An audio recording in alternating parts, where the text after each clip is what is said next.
Hello friends, myself Rinku Chavda and this is our fourth lecture of C++, and in this lecture we will learn about what are the operators in C++ other than C. In this lecture we will see operators that are scope resolution, member referencing, memory management, manipulators and typecast operator. We will see each one in detail with the example. So first one is scope resolution operator. Scope resolution operator is used for the several reasons. बहुत सारे purpose है scope resolution operator की, और उसका जो syntax है वो क्या है, हम डबल कॉलन लिखते हैं. मैंने देखो ब्रैकेट में यहाँ पे लिखा है, double colon indicate it's a scope resolution operator. It is basically use, यहाँ पे दो एग्जाम्पल दिए हैं मैंने. If a global variable name is same as local variable name, the scope resolution operator will use to call the global variable. And the second one is it is also used to define a function outside the class and used to access the static variables of a class. इसमें first point जो है global और local वाला, उसका example मैंने इसी slide में दिया है. जैसे फंक्शन का जो एग्जांपल है वो हम क्लास जब डिटेल में पढ़ेंगे ना तब ज्यादा पता चलेगा, तो उसका एग्जांपल मैं उसी टाइम पे कवर करूंगी. ओके, तो पहला वाला जो पॉइंट है we will see the example of that point. देखो यहाँ पर क्या किया है, मैंने ग्लोबली दो वेरिएबल डिक्लेयर किए a and b. a is initialized by m because it's a character and b is equal to 10 and b is an integer. Okay, now in a main again I have declared and initialized a and b with the same data type. Character a is equal to s, int b is equal to 30. Okay, now the variable name is same. It is present outside the void main and also within the main. लेकिन दोनों की value अलग अलग point कर रहा है. जैसे global variable a है उसका वैल्यू m है और लोकल वेरिएबल मेन के अंदर जो a है उसका वैल्यू s है. तो अभी क्वेश्चन क्या है कि मुझे वॉइड मेन में रहकर मुझे वो ग्लोबल वाला वेरिएबल जो a है उसको रेफर करना है, बाहर वाला यानी ग्लोबल जो सब लोग एक्सेस करते हैं उसको. तो हम उस टाइम पे क्या लिखेंगे, यहाँ पे देखो फर्स्ट दो सी आउट लिखा है स्टेटमेंट. तो लोकल वेरिएबल जो प्रिंट करना है वो तो एज यूजुअल आप ए लिखते हो, ऐसे ही होता है. ठीक है, लेकिन जब भी ग्लोबल वेरिएबल को रेफर करते हो तो वो वेरिएबल के आगे आपको डबल कॉलन लिखना पड़ेगा. तो उससे आप उसका ग्लोबल वेरिएबल एक्सेस कर रहे हैं. ठीक है, सेम वे फॉर बी. अगर सिंपली बी लिखा तो बी कौन सा पॉइंट होगा, कौन सा वैल्यू रिफर करेगा, 30 वाला. और कॉलन कॉलन बी लिखा है तो वो कौन सा वैल्यू रिफर करेगा, 10. With the help of scope resolution operator की मदद से हम ग्लोबल वेरिएबल को एक्सेस करेंगे, क्योंकि कई कई जगह पे एक ही नाम से दो तीन वेरिएबल है, तो हमें ग्लोबल वाला जब एक्सेस करना होता है तब स्कोप रेजोल्यूशन ऑपरेटर यूज होता है. Okay, next is member referencing operator. Now what is member referencing operator? आपने C में पॉइंटर पढ़ा होगा, तो स्ट्रक्चर का अगर पॉइंटर वेरिएबल बनाते हैं तो उसके डेटा मेंबर कैसे यूज करते हैं, आप एरो से यूज करते हैं. ठीक है, और रेगुलर वेरिएबल है तो डॉट से यूज करते हैं, वो आपने C में पढ़ा है. लेकिन यहाँ पे जब क्लास इंट्रोड्यूस होगा तो उसी टाइम की with the help of pointer आप कैसे मेंबर को रेफरेंस करोगे वो यहाँ पे पता चलेगा. ठीक है, the C++ permits us to define a class containing various types of data and functions as members. तो आपको ने ऑलरेडी पढ़ा है कि C++ के अंदर जब क्लास बनाते हो तो क्लास के अंदर क्या होता है, वेरिएबल्स होते हैं और कुछ फंक्शंस होते हैं, और फंक्शंस किस पे अप्लाई होते हैं, वो वहाँ पे जो वेरिएबल डिक्लेयर किए हैं उस पे अप्लाई होते हैं. ठीक है, C++ also provides us to access the class member through pointers. यानी क्लास के मेंबर को आप पॉइंटर की मदद से एक्सेस कर सकते हैं, लेकिन कैसे करोगे वो डिटेल में आएगा.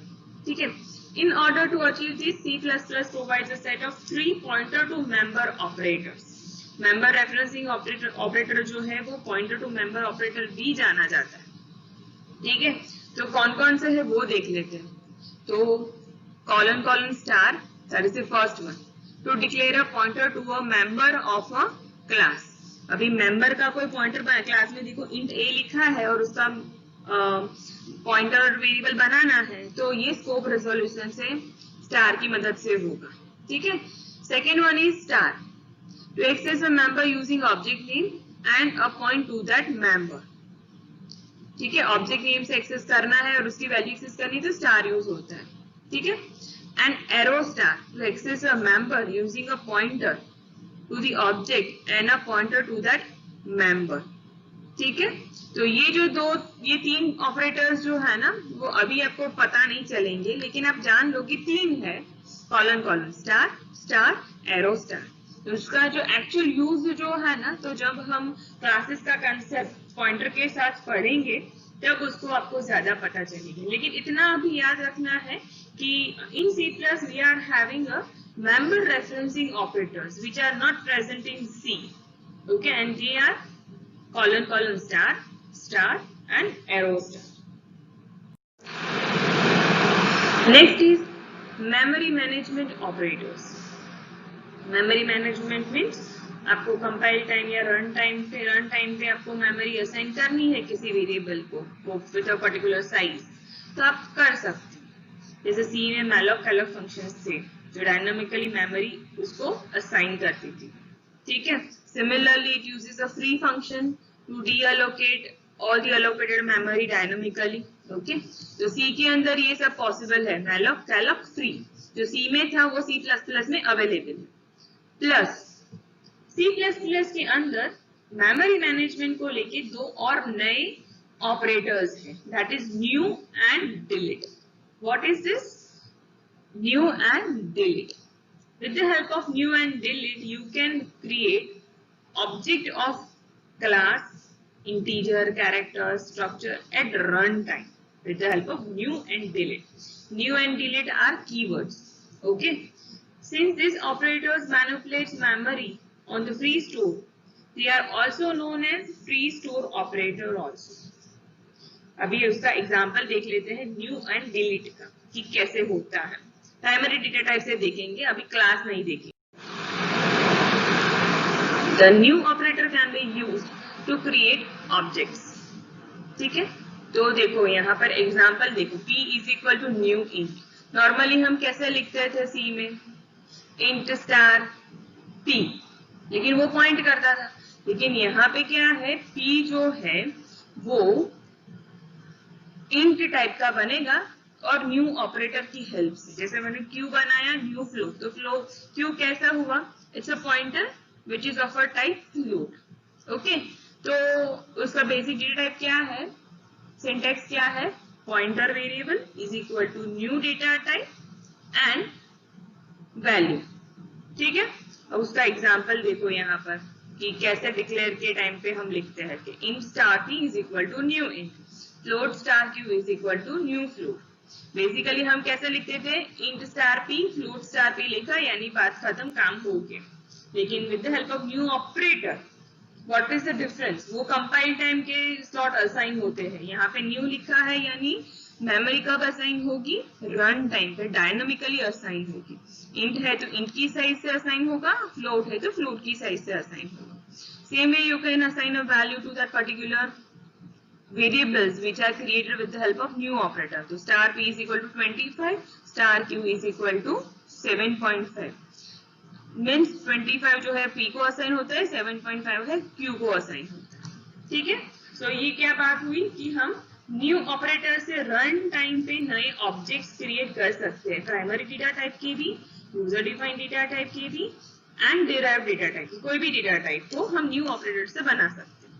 अभी एक बार मेमोरी यूज कर ली, प्रोग्राम एग्जीक्यूट हो गया, सब कुछ काम खत्म हो गया, तो हमें मेमोरी को फ्री भी करनी पड़ेगी, मेमोरी जो है उसको रिलीज करनी पड़ेगी.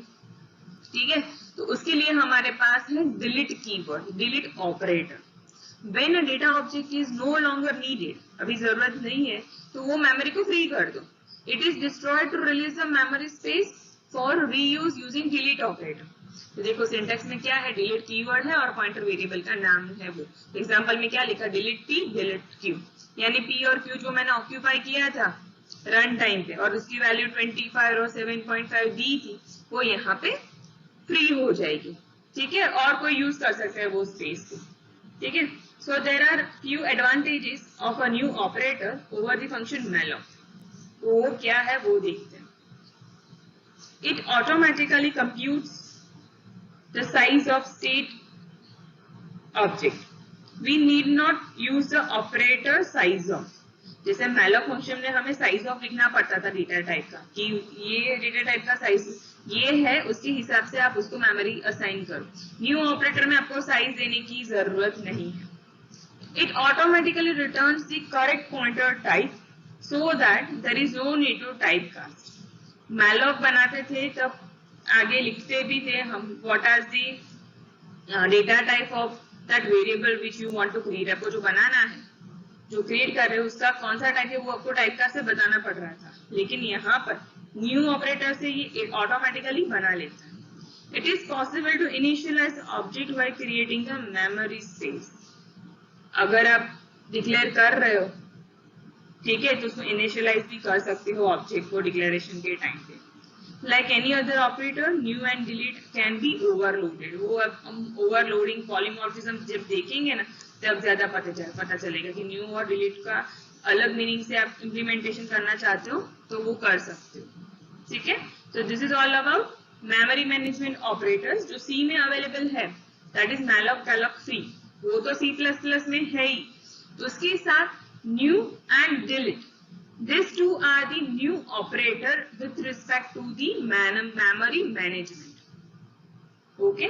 डिटेल में जब एग्जांपल्स आते जाएंगे तब ज्यादा पता चलता जाएगा. अभी क्या याद रखना है? There are two keywords, new and delete. Okay? और उन दोनों का काम क्या है? मेमोरी देना, मेमोरी इरेज करना. Okay. Now next. So here you can see the example. Okay? In this example, देखो मेन के अंदर क्या लिखा है, star ptr1 null and ptr1 is equal to new int. तभी उसको मेमोरी रन टाइम असाइन होगी, कंपाइल टाइम पे असाइन नहीं होगी. ये न्यू इंट जो है वो रन टाइम पे ptr1 को मेमोरी लोकेशन देगा. Same way ptr2 is equal to new float. ठीक है, तो उसकी साइज उसकी वैल्यू हमने इसी टाइम पे दे दी, यानी डिक्लेरेशन के टाइम पे ही उसका इनिशियलाइजेशन हो गया. And the third one is ptr3 new int 28. that means it's a pointer array. जहां ptr1 क्या था, सिंगल वैल्यू होल्ड करता था, उसके अंदर एक ही वैल्यू स्टोर कर सकते थे. जैसे ptr3 के अंदर 28 वैल्यू स्टोर कर सकते हैं. ठीक है, अभी ptr1 जो उसको इनिशियलाइज किया 50 से, तो ptr1 और 2 दोनों की वैल्यू हमने प्रिंट कर दी. ठीक है, तो ptr1 और 2 तो क्लियर है हमें, तो क्या प्रिंट करेगा ptr1 will print 50, आउटपुट में देखो नीचे है, and ptr2 will print whatever the value which we have initialized at the time of declaration, that is 223.324. ठीक है, अभी बात है ptr3. अभी ptr3 को कितने ब्लॉक्स चाहिए मेमोरी के? इंटीजर टाइप की 28 ब्लॉक्स चाहिए. ठीक है, तो अभी सबसे पहले देखो कि ptr को कोई मेमोरी मिली या नहीं मिली. If not ptr3, that means आपको मेमोरी नहीं मिली है. अगर मिली है तो एल्स में जाएगा, वो बाजू में दिया हुआ है. तो एल्स में हमने एक फॉर लूप लिखा है. कितने ब्लॉक्स है? 28. तो फॉर लूप हमने चलाई 0 to 28. ठीक है, तो उसके अंदर ptr3i यानी ptr3 का 0th position, first position, second position, third position, ऐसे करते करते अप टू 28 जाना है. ठीक है, और इज इक्वल टू i+1 यानी ptr3 में हर एक स्टोर का वैल्यू क्या है, क्या असाइन हुआ है? 1 2 3 4 5 6. अब और कोई लेना चाहते हो तो यूजर से भी ले ही सकते हो. मैंने अभी यहाँ से फॉर लूप के आई से वैल्यू असाइन करवा दी है.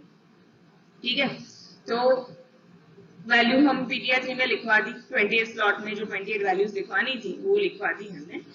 After that I have again used one for loop. क्यों यूज किया है?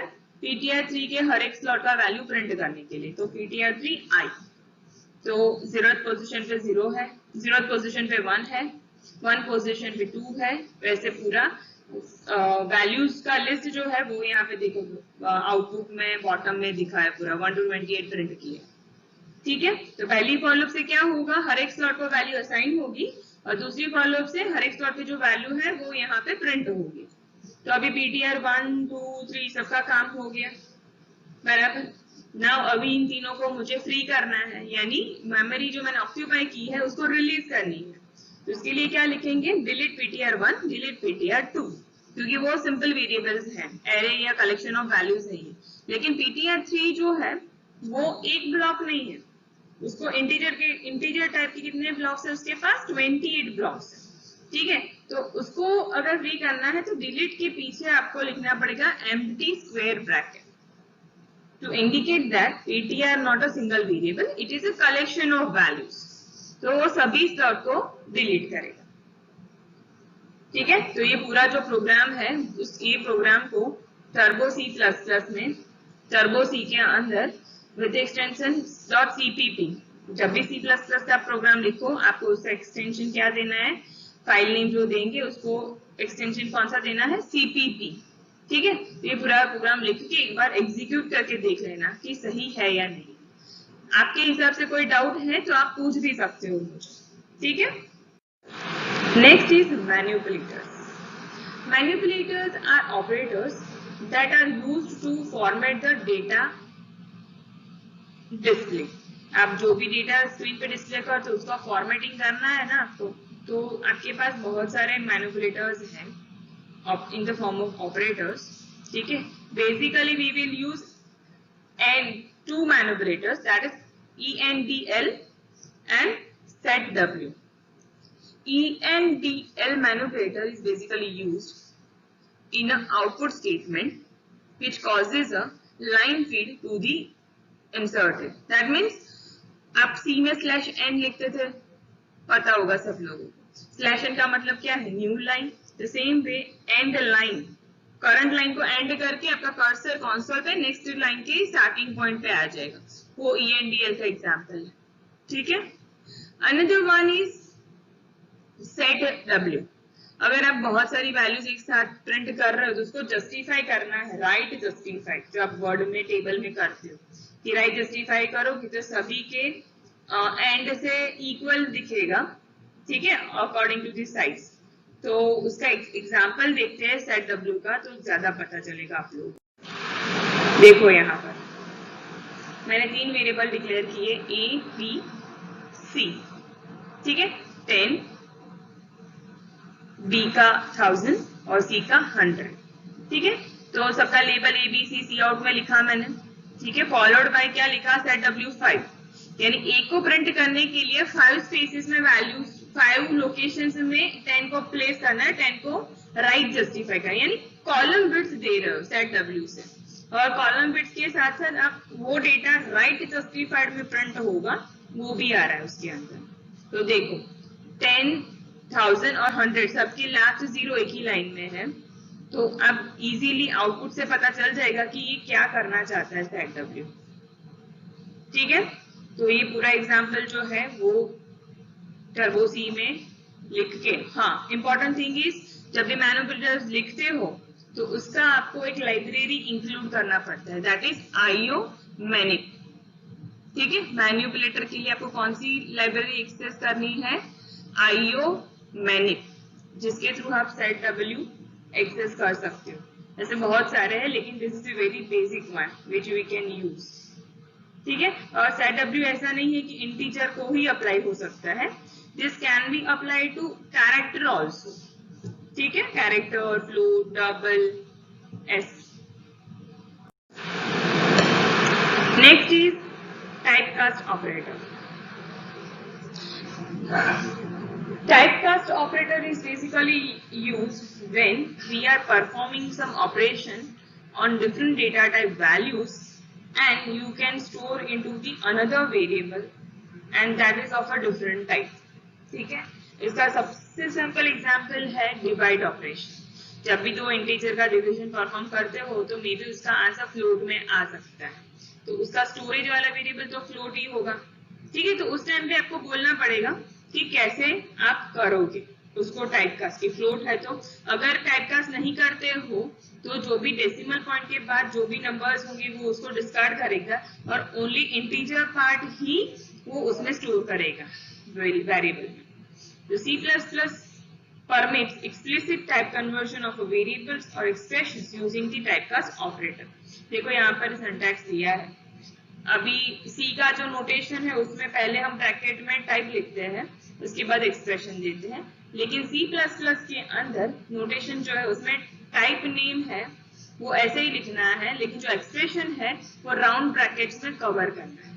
उसके एग्जांपल्स देखो नीचे दिए हुए हैं। Average is equal to sum divide, float को ब्रैकेट में दिया and then I, that is the C notation. And C++ में अगर लिखते हो तो क्या है, average is equal to sum divide by float and I जो है उसको राउंड ब्रैकेट्स में कवर किया है।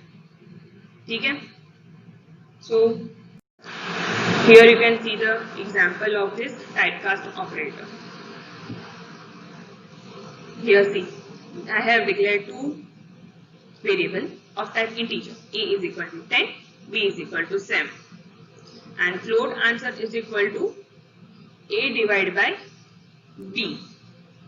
यानी A divided by B करेंगे तो क्या है, 10 divided by 7, तो 1 point something आंसर आना चाहिए उसका, लेकिन टाइपकास्ट नहीं किया है हमने और आंसर जो है वो फ्लोट टाइप का है। तो ये क्या करेगा, ये सिर्फ इंटीजर पार्ट है 1, दैट इज 1, आंसर यहाँ पे 1 है, तो 1 ही आंसर में स्टोर करेगा। लेकिन अगर आप लिखते हो answer is equal to, last से थर्ड लाइन देखो सब, answer is equal to float in a bracket A divided by B।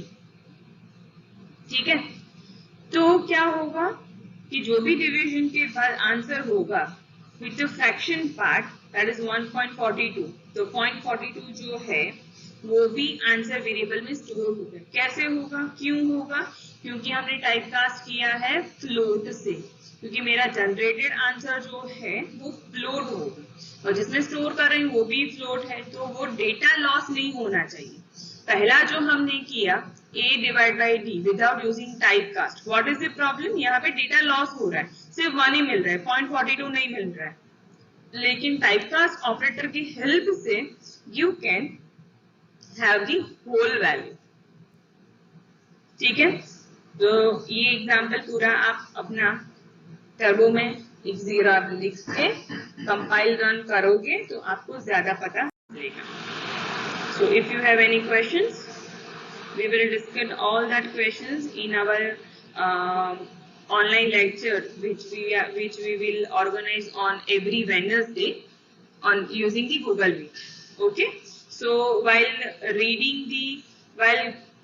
watching this video, you can note down some notes for your purpose, as well as you can list down the questions which we can discuss in that online lecture which we are going to organize on every Wednesday. Thank you.